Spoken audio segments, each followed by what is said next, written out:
interruption.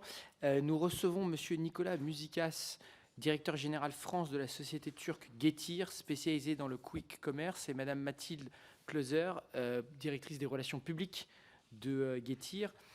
D'après Monsieur Musicas, d'après les informations à ma disposition, vous êtes un spécialiste du secteur du commerce du détail. Vous avez pris vos fonctions récemment à la tête de Getir France en septembre 2022.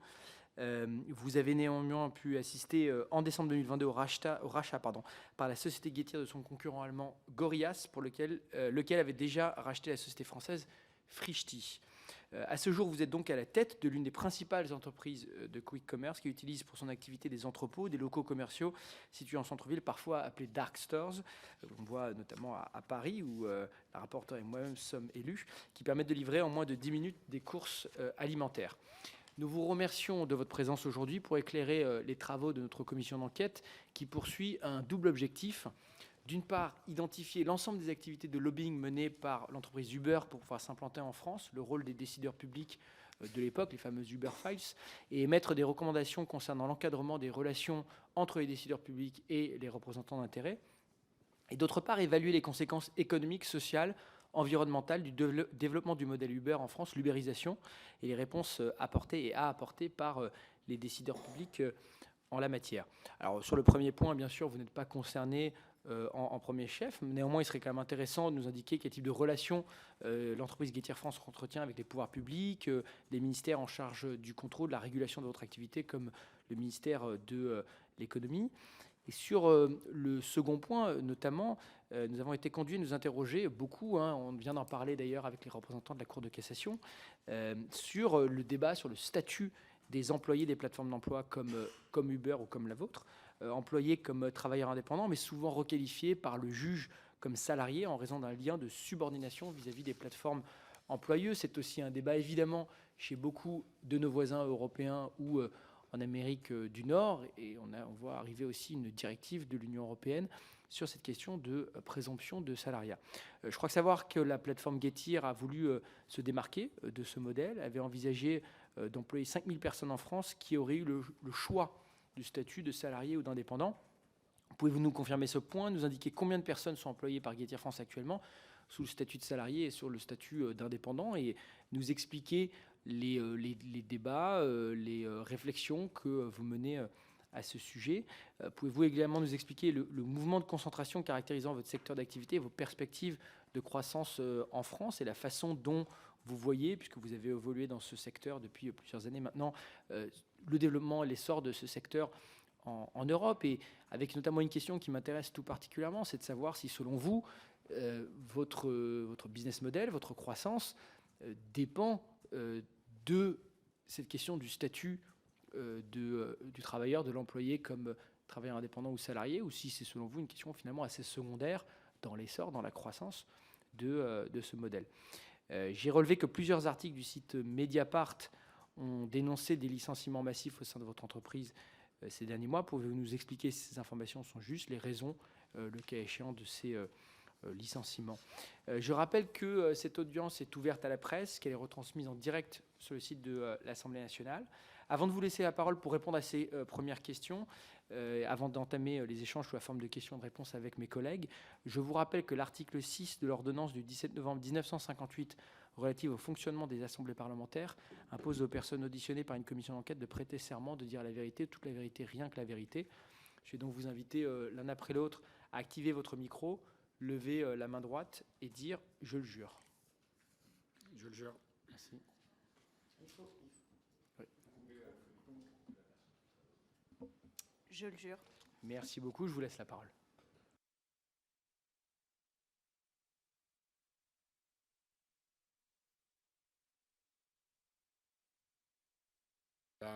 Deuxième fois, effectivement, je suis convoqué à l'Assemblée nationale en 2 mois, donc je suis très heureux d'être ici avec vous et pouvoir expliquer le modèle de fonctionnement de Getir. Je me permets de me présenter rapidement, donc Nicolas Musicas, je suis arrivé effectivement en septembre 2022 dans la société Getir, et j'ai derrière moi 20 ans d'expérience dans le retail traditionnel, disons, dans des entreprises à la fois internationales ou françaises comme Carrefour. Donc aujourd'hui, nous sommes un peu surpris d'être invités à cette commission effectivement UberFi parce que nous nous distinguons sur plusieurs éléments des sociétés et des plateformes d'intermédiation que sont Uber ou Deliveroo, et je vais vous expliquer pourquoi dans quelques instants. La société Getir, comme vous l'avez souligné, c'est un des acteurs principaux du quick commerce, une société qui est née en Turquie en 2015, qui s'est implantée en Europe à peu près en 2021 et en France en milieu d'année 2021. Qu'est-ce que c'est que le quick commerce aujourd'hui pour nous? C'est un commerce connecté qui permet à des consommateurs de faire leurs courses de façon assez rapide et qui permet surtout de libérer du temps aux consommateurs. Comme vous savez, en France aujourd'hui, selon les différentes enquêtes, faire ses courses en supermarché, c'est une corvée, et donc nous proposons de libérer du temps puisque nos clients peuvent faire leurs courses en 5 minutes, passer à autre chose, et nos livreurs, donc, qui sont employés en CDI, j'y reviendrai, livrent les courses. Donc, libérer du temps, c'est un secteur qui a une certaine attractivité auprès des consommateurs. Nous avons plus de 2 millions de téléchargements de l'application aujourd'hui en France. Donc, il y a une demande de ce type de service et on y répond tout en construisant ce métier qui est nouveau. C'est un vieux métier qui est le métier du commerce, mais qu'on a digitalisé. Donc, c'est vraiment une digitalisation du commerce qu'on est en train d'effectuer. Donc, quel est notre modèle et en quoi il se différencie d'Uber et des plateformes? Tout d'abord, nous ne sommes pas une plateforme, nous sommes une entreprise de distribution, c'est-à-dire que nous avons des fournisseurs, comme toute entreprise de commerce, de distribution. Nous achetons auprès de ces industriels de l'agroalimentaire en suivant les règles du commerce dans tous les pays, donc en France notamment soumis à la loi Egalim, avec des contrats qui sont signés dans des temps impartis. Nous faisons livrer ces marchandises sur une plateforme logistique et que nous distribuons ensuite dans nos différents magasins. À partir de ce moment-là, nos clients commandent sur l'application et sont livrés effectivement dans un délai assez rapide, ce qui leur permet effectivement de libérer du temps par rapport à des courses alimentaires dans des magasins, dans des supermarchés qui vont prendre 45 minutes, ou même des courses classiques sur des sites marchands comme Carrefour.fr, où on est plutôt livré le lendemain dans un créneau de 1 ou 2 heures. Et donc nous, avec notre système, on permet aux consommateurs de libérer du temps et passer à autre chose. Donc c'est vraiment sur cet aspect qu'on se distingue. Alors, une fois qu'on a dit ça, pour cette distinction vis-à-vis des plateformes, les plateformes sont des intermédiaires, en fait, alors que nous sommes complètement intégrés sur la chaîne logistique. Les plateformes sont utilisées par des restaurateurs, sont même utilisées par certains supermarchés pour rentrer dans cet univers du quick commerce. Nous n'utilisons pas de plateforme, nous utilisons nos propres employés, nos propres véhicules. Donc, au passage, je tiens à souligner que nous avons des livraisons complètement décarbonées, vélos électriques, scooters électriques, et que nous insérons dans le paysage urbain, dans les villes où nous sommes implantés. Nous sommes aujourd'hui dans cette ville en France. Et donc voilà un peu le descriptif de l'activité. Donc sur la partie, disons, et on reviendra peut-être après sur la partie relations publiques, sur la partie emploi et social, nous favorisons effectivement le modèle de CDI. Nous n'employons que des CDI chez nos livreurs et chez nos préparateurs de commandes. Pourquoi? Parce que c'est un modèle qui a été choisi dès le départ, non seulement en France, mais dans les autres pays, pour favoriser la formation des livreurs, pour favoriser la relation avec le client et évoluer dans une meilleure qualité de service.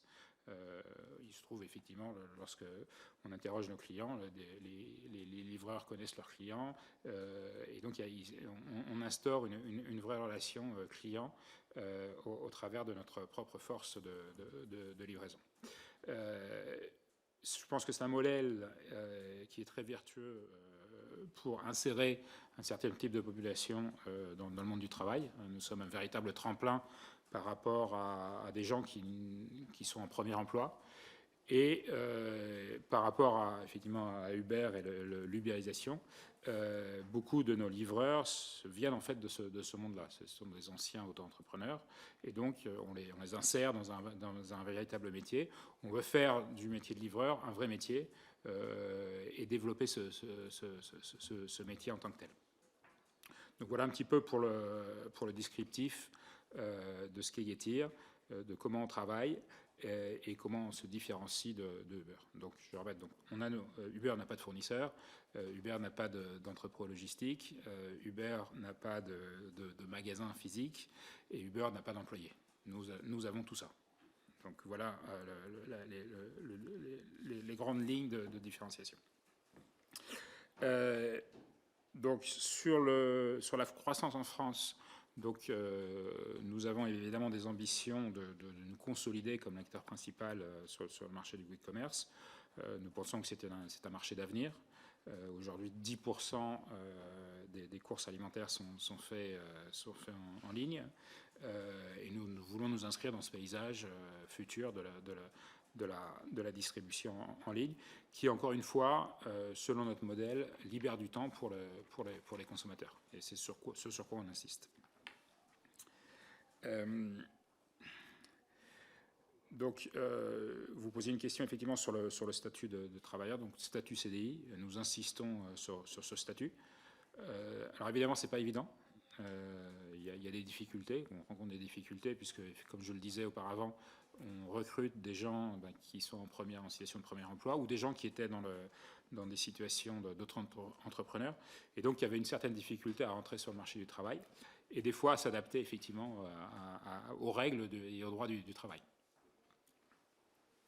Est-ce que je peux juste vous demander une toute petite précision là-dessus? On pourra d'ailleurs en parler plus en détail.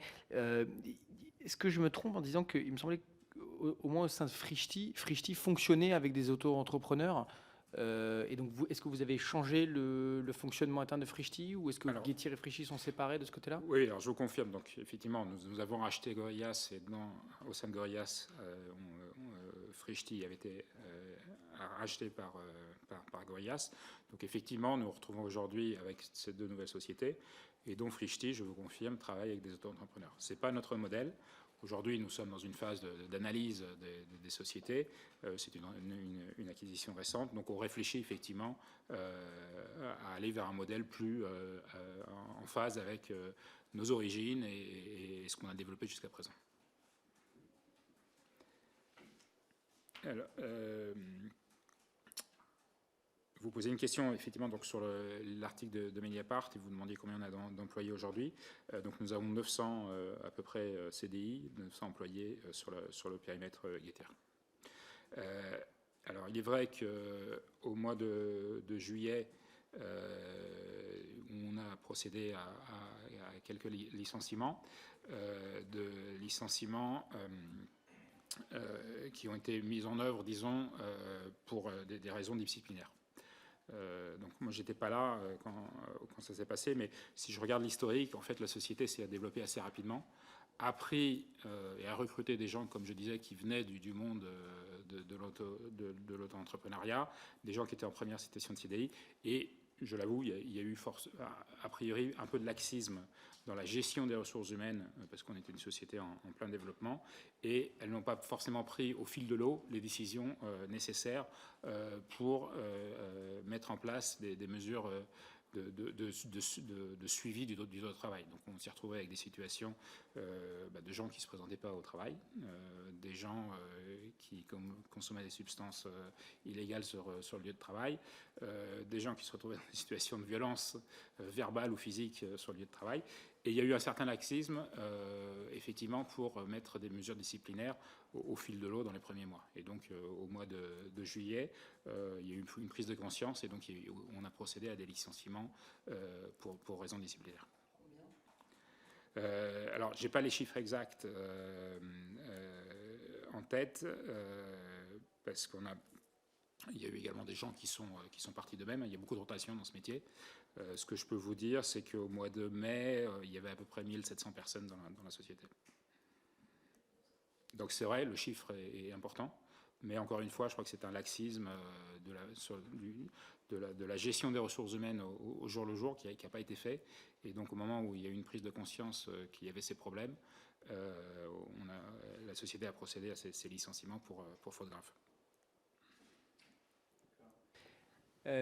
Je sais que je vais vous demander de commenter les pratiques de vos concurrents, mais j'aimerais vous demander, à partir du moment où vous faites le choix, au moins au sein de Getir, de faire recours à des travailleurs en CDI, je voudrais demander quel regard vous portez sur les débats actuels chez certains concurrents, et les débats juridiques, naturellement, en France comme à l'étranger, sur cette question du statut des chauffeurs, des livreurs, et le débat entre l'auto-entrepreneuriat et le salariat. Alors, moi, je peux vous donner une vision, si vous voulez, de vécu sur le terrain. Lorsque je passe en magasin et que je parle à nos employés, le vécu sur le terrain de la part des employés, c'est que bien souvent, et malheureusement, ils ont l'impression qu'en tant qu'entrepreneurs, ils sont plus libres. C'est-à-dire qu'ils peuvent choisir leurs horaires, ils travaillent lorsqu'ils veulent. Lorsqu'ils sont dans un cadre plus structuré, qui est le cadre du contrat de travail, des fois, ils ont du mal à s'adapter. C'est un peu le ressenti. Ensuite, nous, on a choisi ce modèle parce qu'on donne un cadre juridique, on donne un cadre de protection aussi, qui n'est pas toujours compris de la part de nos employés en termes de sécurité sociale, en termes de protection. Mais on donne ce cadre. Et puis également, on donne un cadre de sécurité au travail avec des équipements individuels qui sont quand même d'une qualité très, très importante par rapport à ce que peut se permettre un auto-entrepreneur en termes même d'acquisition de protection individuelle, que ce soit des casques, des gants, des pantalons renforcés au niveau des genoux. On a 2 tenues, une tenue d'hiver, une tenue d'été. Donc évidemment, tout ça, ce sont des investissements que fait la société pour ses employés. Et je ne pense pas qu'aujourd'hui un entrepreneur a la capacité d'acheter tout ça pour pouvoir faire son travail. Donc nous, on plus évidemment les véhicules qui sont contrôlés régulièrement, véhicules décarbonés évidemment. Donc pour nous, ce qu'on propose pour nos employés se différencie de façon très importante par rapport à ce qu'un auto-entrepreneur peut se permettre en termes de protection, au-delà de la protection sociale dont on a parlé. Je vais poser une dernière question pour l'instant, et après je me tournerai vers la rapporteure et nos collègues. Sur la question plus précisément des dark stores, qui est un sujet pour l'instant que nous n'avons pas vraiment évoqué dans notre commission d'enquête, mais qui vous touche tout particulièrement. Vous savez que, et j'en parle en connaissance de cause, c'est un sujet qui provoque de nombreux débats chez les riverains, à la fois en termes de nuisances sonores, même de transformation, je dirais, du cadre urbain, avec l'apparition d'entrepôts à la place de commerces plus traditionnels. Je voudrais avoir votre regard là-dessus, si ça fait évoluer aussi vos pratiques, si vous engagez aussi dans un dialogue et une concertation avec les riverains lorsque vous ouvrez des entrepôts, ou avec les collectivités territoriales, par exemple la mairie de Paris. Alors, effectivement, ça a été un sujet, je pense, dans les premiers mois d'implantation de Getir, mais même des autres de concurrents, la relation avec les riverains. Et il y a eu des erreurs qui ont été commises. Et je pense que nous, on a réussi à redresser la barre assez rapidement. Donc, on a créé des référents voisinage dans chaque magasin, avec une personne qui est sur place, qui laisse son numéro de téléphone aux voisins. On a intégrer nos livreurs au sein du magasin. Donc lorsqu'ils ne sont pas en train de livrer, ils sont à l'intérieur du magasin, ils ne sont pas dehors. Ce qui n'est pas le cas effectivement des livreurs Uber qui sont massés devant plusieurs restaurants. Comme vous pouvez, quand vous baladez dans Paris, c'est assez évident. Nous, ils sont au sein du magasin, ils ont une salle de repos, ils ont leurs heures de pause. Donc, grâce à ces mesures, on a fortement amélioré la relation avec les riverains. D'autres exemples, c'est effectivement lors des livraisons le matin, peut-être qu'il y avait un petit peu de bruit, on a installé des rampes en caoutchouc. Donc il y a un vrai dialogue qui s'est installé, qui n'était pas présent au début. Donc je reconnais qu'effectivement il y a eu des erreurs dans la construction rapide du modèle qui s'est fortement développé assez rapidement. Mais aujourd'hui, je pense que ces relations riverains sont largement dépassées. Et le dialogue s'installe, non seulement avec les riverains, mais avec les autorités locales. On est en train, sur plusieurs villes, de signer des chartes de bonne conduite du quick commerce avec les mairies. Donc ça avance dans le bon sens. Aujourd'hui, sur l'emplacement de nos magasins, je pense qu'il n'y a pas de substitution du petit commerce. Nous, on se positionne en complémentarité du petit commerce. On est de toute façon sur des zones, par définition, qui ne sont pas des zones très passantes en termes de flux. Donc, il n'y a pas de concurrence sur la partie vis-à-vis du petit commerce et qui s'inscrit complètement en complémentarité. Si je vais me tourner vers la rapporteure et juste préciser à mes collègues, Mme Rollo, M. Sguincy, de me faire signe si vous avez aussi des questions. Alors, j'ai pas mal de questions. Mes questions... il faut que vous coupiez votre micro, excusez-moi. Voilà. Donc, j'ai pas mal de questions. Ma première question porte vraiment sur les débuts de Getir en France, l'arrivée de Getir en France, en fait, puisque on sait que Franck Riester, lorsqu'il était ministre délégué chargé du commerce extérieur et de l'attractivité, s'était rendu à Istanbul les 27 et 29 septembre 2021, dans le cadre de la GETCO, la commission mixte Turquie-France pour l'économie et le commerce. J'aurais aimé connaître un peu ces circonstances en fait de l'implantation de Getir en France. À votre connaissance, les pouvoirs publics ont-ils donc encouragé cette implantation, et si oui, comment? Et en particulier, Getir a-t-il bénéficié de soutien du ministre du Commerce extérieur et de BPI France? Avez-vous par ailleurs bénéficié d'aides à l'embauche? Si oui, lesquelles et pour quel montant? Et notamment, est-ce qu'il y a eu donc des aides lors de la création d'emplois? Je pense notamment au 92, par exemple, et des aides aussi dans l'établissement, la création l'ouverture des entrepôts. Sachant que je sais qu'il y a tout un enjeu dans la définition, la terminologie des dark stores. Voilà, c'est ma première question. Très bien. Alors, je vais répondre à une partie, peut-être je laisserai Mathilde répondre sur la partie sur le détail. Donc, je rappelle encore une fois, moi je suis arrivé en septembre 2022, donc après les débuts de Getir. Je sais que la société s'est appuyée sur Business France, comme n'importe quelle société qui rentre sur le marché français pour s'installer. En ce qui concerne l'aide à l'embauche, on a eu effectivement des aides, donc 200 000 euros à peu près en 2021 et 1,2 million en 2022. Alors, 1,2 million. Et ça, oui, pour la création d'emplois, donc justement dans ces populations qui avaient des difficultés d'insertion. Alors ça, c'est à mettre en parallèle aux cotisations sociales de plus de 8,2 millions payées sur 2022. Donc il y a eu ces aides, effectivement, mais à ma connaissance, il n'y a pas eu d'autres aides spécifiques de l'État. Sur ce que vous avez mentionné en début de GETCO, peut-être Mathilde, tu as d'autres informations?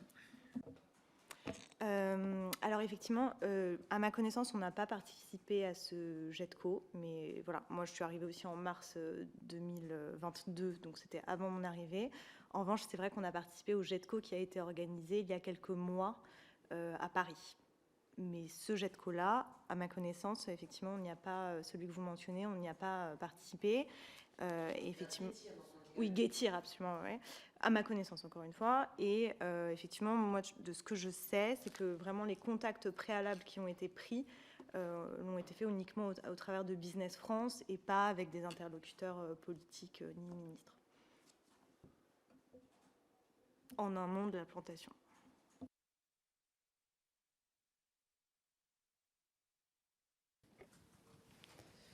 Donc, Getir a procédé à des recrutements nombreux lorsque Getir arrive en France.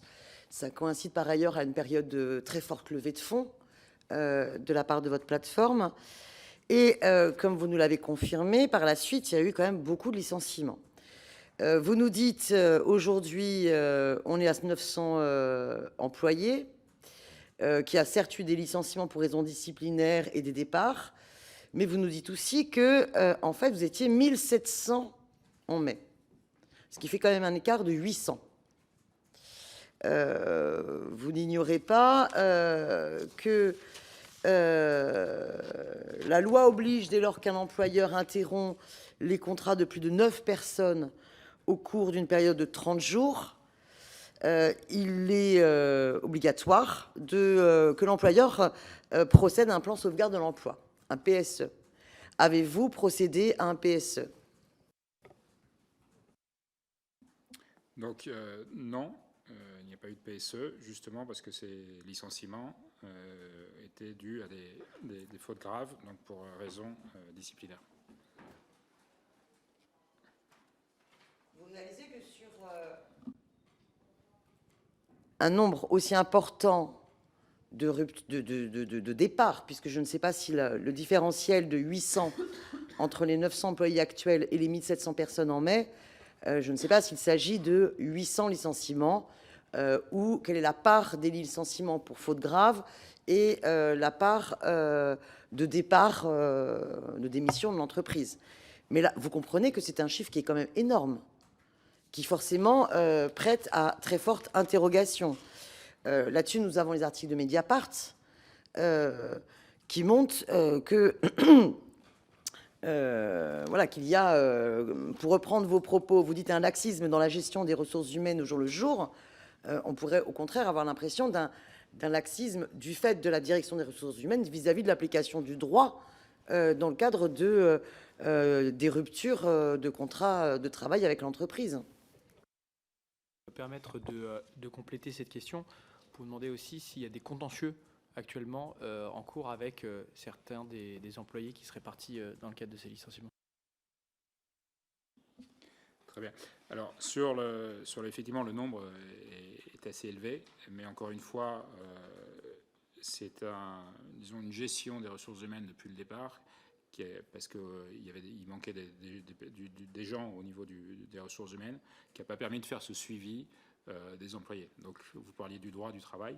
Effectivement, le droit du travail n'a pas été respecté de la part de certains employés. Le fait simple de ne pas se présenter pendant 3 semaines, aucune société aujourd'hui en France ne peut accepter ça, parce que c'est un contrat de travail, donc les gens doivent se présenter.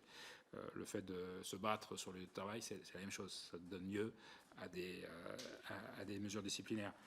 Le fait de consommer des substances illégales, c'est la même chose. Ce sont des choses qu'on ne peut pas accepter. Et donc il y a eu ce laxisme, je pense, dû au fait de la croissance rapide, et peut-être parce que les équipes avaient peur de perdre justement dans les premiers temps leur capacité à livrer les commandes. Et donc il y a eu ce laisser-aller. À partir d'un moment de se laisser aller, et c'est normal, c'est arrêté, et ils ont commencé à regarder les dossiers. Et lorsqu'on commence à rentrer dans le détail, moi j'ai regardé personnellement plusieurs dossiers qui avaient été gérés à l'époque, et on se rend compte en lisant effectivement les raisons de licenciement qu'il y a des raisons disciplinaires. Sur les contentieux, Monsieur le Président, il y en a assez peu, donc il y en a quelques-uns, s'ils sont en cours de jugement, donc on ne peut pas forcément commenter dessus, mais il y en a très peu. Toujours sur ce thème-là, y a-t-il eu à l'intérieur de Getir une décision qui était de se séparer d'un grand nombre d'employés? Je pense qu'il y a eu une décision. J'entends évidemment indépendamment des problématiques que vous soulevez de faute. Pas à ma connaissance. Je pense qu'il y a eu une décision, effectivement, à un moment donné, de se dire stop, on ne peut plus permettre ce genre de comportement. Ce qu'il faut que vous compreniez, c'est lorsqu'il y a effectivement des gens qui ne se présentent pas au travail, c'est les gens qui se présentent au travail qui en souffrent, parce qu'ils sont obligés, il y a plus de commandes qui arrivent, ils sont moins nombreux, et puis ça gangrène un petit peu l'ensemble des équipes. Donc à un moment donné, il y a eu une prise de conscience, effectivement, que ce laxisme n'était plus possible, et donc il a fallu prendre des mesures disciplinaires.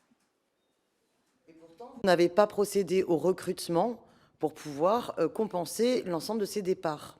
Donc vous comprenez bien que là, on est encore plus à même de considérer qu'il y a bien eu des raisons économiques en termes de motivation à l'ensemble de ces licenciements, sans compter les révélations qu'on a pu avoir de la presse et les informations qu'on a pu avoir par ailleurs, de témoignages d'anciens salariés. Alors, sur le remplacement, effectivement, de ces personnes, il y aurait eu une volonté effectivement de les remplacer. Simplement, le cadre juridique depuis l'été, comme vous le savez, avec un décret spécifique sur le quick commerce, aujourd'hui ne donne pas la visibilité pour recruter ces personnes. On aimerait pouvoir le faire une fois qu'il y a un cadre juridique, et on appelle de notre souhait à ce que ce cadre juridique soit mis en place pour effectivement avoir plus de visibilité sur le développement de la société. Donc c'est pour ça qu'effectivement, tous ces postes n'ont pas été remplacés. Qu'hier, on apprenait que pour Getir en Angleterre, des plans de licenciement allaient arriver. Donc il y a bien une difficulté économique du secteur. Vous la corroborez en disant que le secteur est pour le moins, au moins suspendu à des décisions concernant les décrets qui devaient paraître en juillet dernier sur le statut juridique en fait des dark stores, dark kitchen. Enfin, vous concernez plus par les dark stores que par les dark kitchen. Ça m'amène à vous poser ma troisième série de questions. Vous avez eu déjà des échanges avec des responsables publics à l'intérieur des ministères afin d'obtenir des modifications ou des aménagements à la fois du droit du travail, du droit de l'urbanisme, qui soient plus favorables à votre activité en France. Pourriez-vous nous en dire plus et par ailleurs transmettre à la commission d'enquête parlementaire, dont je suis la rapporteure, l'ensemble des documents de ces échanges concernant à la fois les volontés d'aménagement du Code du travail et les volontés de modification ou d'aménagement du droit de l'urbanisme. Alors, sur le droit du travail, pas à ma connaissance. Sur l'urbanisme, il y a eu des discussions avec, notamment lorsqu'on parlait de chartes de bonne conduite. On a parlé effectivement de nos emplacements, de la localisation de nos emplacements, mais rien de plus. Donc peut-être Mathilde peut spécifier un petit peu sur l'urbanisme. Oui, absolument. Alors effectivement, dans le cadre du développement du décret et de l'arrêté, on a été sollicité par la DHUP pour une consultation qui a eu lieu en septembre avec les autres acteurs. Ouais, ce septembre-là, exactement. On avait été aussi sollicité en amont. Le texte, un projet de texte avait été envoyé, je pense, à un certain nombre d'acteurs. Il nous avait été transmis également pour commentaires. Le projet de décret de juillet. Absolument. Donc voilà, première étape, celle-là. Deuxième étape, consultation, à laquelle on participe avec l'ensemble des acteurs du secteur, donc Quick Commerce, ainsi que la FCD, donc la Fédération du commerce et de la distribution dont nous sommes membres. Voilà, donc lors de cette consultation, on a pu faire part de nos positions sur ce projet de texte, de certaines inquiétudes qu'on pouvait avoir, notamment parce que finalement ce texte n'a d'impact que sur notre secteur, mais les autres acteurs de la livraison, comme Uber ou comme d'autres qui n'ont pas de magasin physique, ne sont pas du tout impactés. Et pour autant, les problématiques qui sont reprochées, on va dire, autour de la livraison, leur sont reprochées également. Donc voilà, on a eu un échange là-dessus. Et puis à l'issue de cette discussion, effectivement, nous, on n'a pas de visibilité à la fois sur la date de publication de ce décret, cet arrêté, sur leur contenu. Et effectivement, nous, enfin, comme l'a dit Nicolas Musicas, on appelle de nos voeux une clarification parce qu'on est suspendu à cette décision et c'est assez complexe, même dans nos relations avec les élus locaux. Effectivement, ça permettrait de simplifier, de clarifier les choses. Nous, on a vraiment envie d'être dans une relation de coopération avec les élus locaux. On essaie de s'adapter, on essaie de comprendre au fond ce qu'on attend de nous aussi. On a beaucoup échangé sur ces sujets-là, de dire nous, on est dans une volonté de s'adapter. Alors, par exemple, on l'a dit, on a créé ce gestionnaire de voisinage. On essaie à chaque fois au cas par cas les magasins d'adapter, adapter les horaires de livraison, adapter notre mode de fonctionnement. On développe aussi maintenant la vente sur place, parce qu'on a compris que c'était important pour le dynamisme de la ville, des linéaires commerciaux, de pouvoir développer ce type de propositions-là. Donc on est vraiment cette volonté de s'adapter, de comprendre ce qui est attendu de nous. On comprend qu'on est un nouveau secteur. Donc ces échanges, ils sont autour de ces thématiques-là.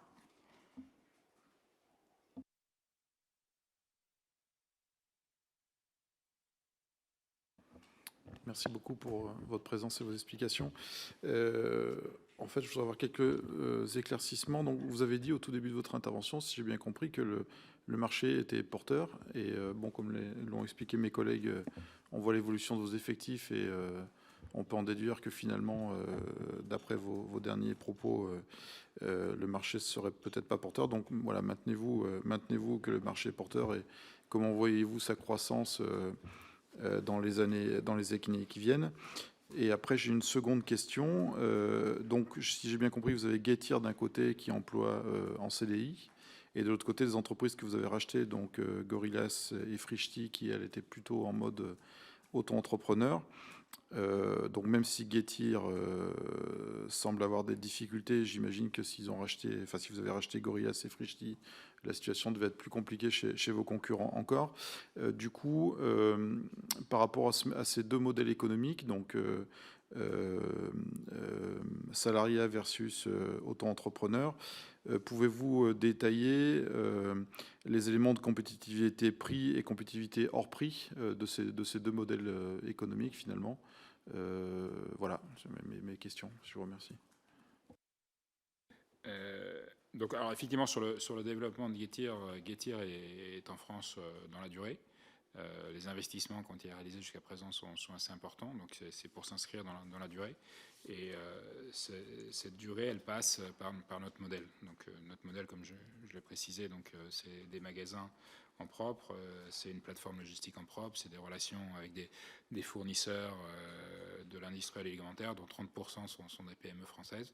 Donc c'est le modèle économique de Getir qui s'inscrit dans la durée avec une volonté de continuer à gagner des parts de marché qui sont aujourd'hui très faibles. On représente, le quick commerce représente 0,1% aujourd'hui des surfaces commerciales quand vous le comparez à l'ensemble du commerce de distribution en France.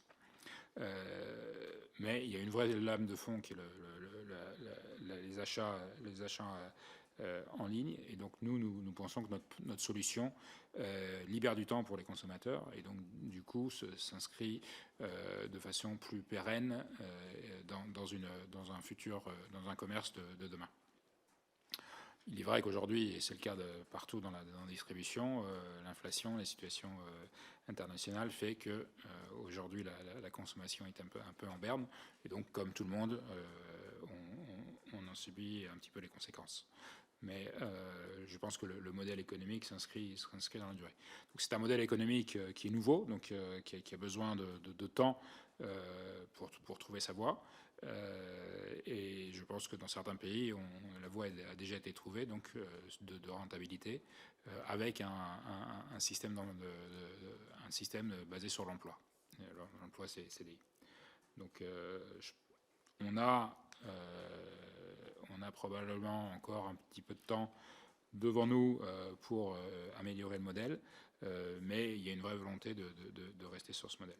Sur la différence spécifique économique entre des emplois CDI et auto-entrepreneurs, je n'ai pas forcément des chiffres à vous communiquer, puisqu'en fait, nous ne gérons pas directement, et je reviendrai sur le cas spécifique de Frishti, nous ne gérons pas directement des auto-entrepreneurs.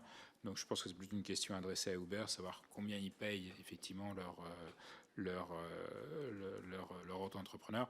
Nous avons une convention collective, qui est la convention collective e-commerce, dont les salaires sont normés, et donc nous payons au salaire de la convention collective. Petite précision, donc effectivement Frishti utilise un système d'auto-entrepreneur. On a dit que ce n'est pas notre modèle, donc on est en train de réfléchir effectivement sur l'évolution de ce modèle chez Frishti. Et ce n'est pas le cas de Gorillas. Gorillas a également un modèle un modèle CDI. Oui, c'est CDI, Gorillas. Oui. Enfin, oui. Juste pour relancer, du coup, la croissance du marché que vous anticipez, enfin, vous n'avez pas de chiffres ou de projections. Et deuxièmement, vous avez parlé de pays où, a priori, votre modèle semblerait fonctionner un peu mieux que ce qui l'accroche en France. Et quels sont quels est ceux ou ces pays, quoi? Le modèle, donc les pays où effectivement le développement était plus rapide, c'est la Turquie évidemment, parce que c'est le pays d'origine, mais ouvert depuis 2015, donc il y a 7 ans d'historique derrière. L'Allemagne qui a un marché très porteur, et l'Angleterre.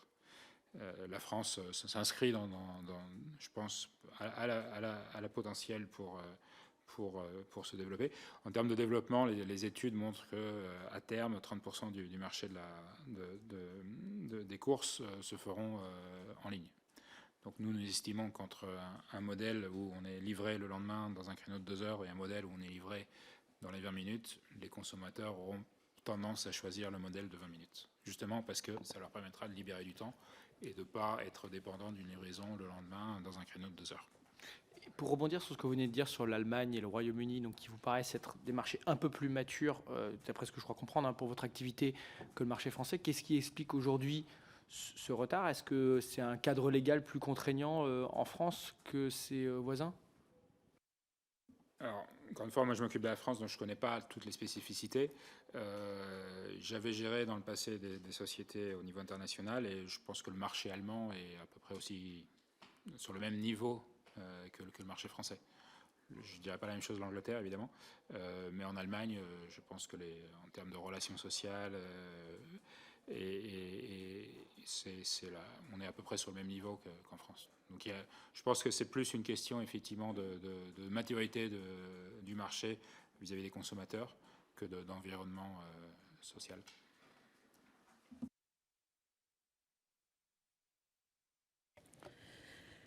Oui, vous avez Getir a perçu 200 000 euros d'aide en 2021, 1,2 million en 2022 pour la création d'emplois pour un public notamment en difficulté d'insertion. Néanmoins, vous vous êtes séparés par licenciement ou départ volontaire de 800 personnes. Ma question, est-ce que vous avez fait l'objet d'une enquête de l'inspection du travail? Des recours judiciaires ont-ils été lancés concernant les licenciements? Qu'il s'agisse... y a-t-il eu des contentieux? En avez-vous connaissance depuis bien évidemment juin 2021 concernant les salariés du siège, concernant les livreurs et concernant les pickers, si c'est comme ça qu'on les nomme, ceux qui sont qui préparent les commandes en fait dans les magasins? Est-ce que c'est des contentieux au prud'homme, en pénal?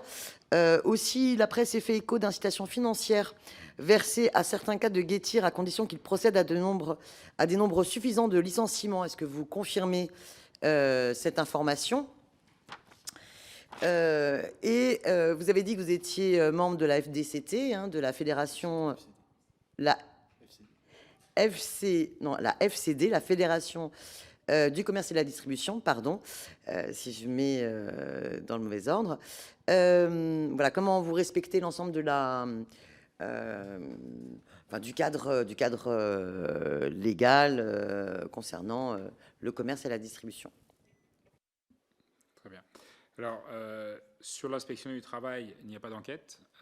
Néanmoins, nous sommes en contact avec l'inspection du travail, collaborant avec l'inspection du travail sur des questions qui ont été posées. Donc, collaboration complètement ouverte, mais pas d'enquête spécifique. Sur le contentieux, je n'avais pas le chiffre avant, mais effectivement, le chiffre exact, c'est 10 contentieux prud'hommes. Et en ce qui concerne le troisième point sur les relations et donc les règles suivies dans le cadre de notre activité de distribution, oui, absolument. On a une équipe, par exemple, on a une équipe d'acheteurs qui a fait toutes ces négociations jusqu'à la fin du mois de février, comme Egalim nous l'impose. Sur toutes les réglementations commerce, on a eu des visites de contrôle de la DDPP, qu'on a eu un retour très très positif d'ailleurs. Donc on suit absolument toutes les règles du commerce en tant que commerçant sur le territoire français.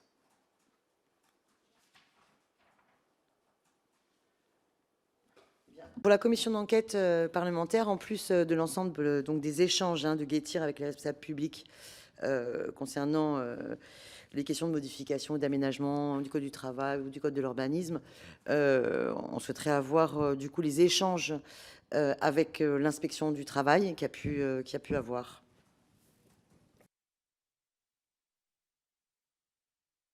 Depuis en fait l'implantation en France, donc depuis juin 2021 bien évidemment.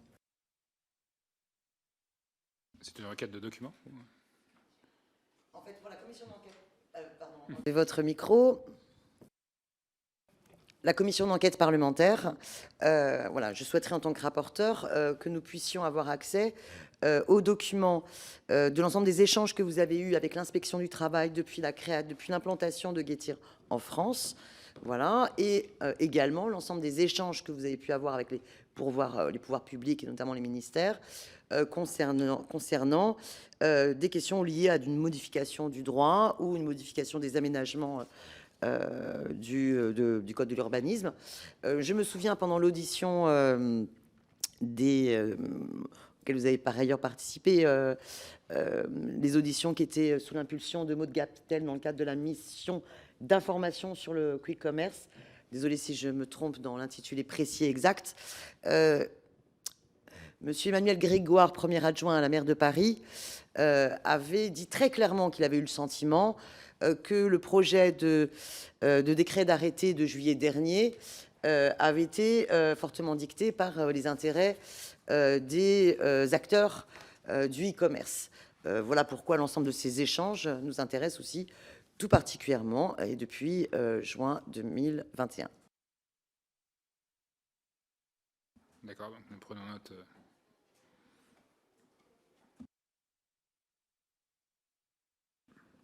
Juste deux questions. La première, sur Gorillas, le statut des... Je peux appeler vos collaborateurs, voilà, est-ce que c'est auto-entrepreneur ou salarié?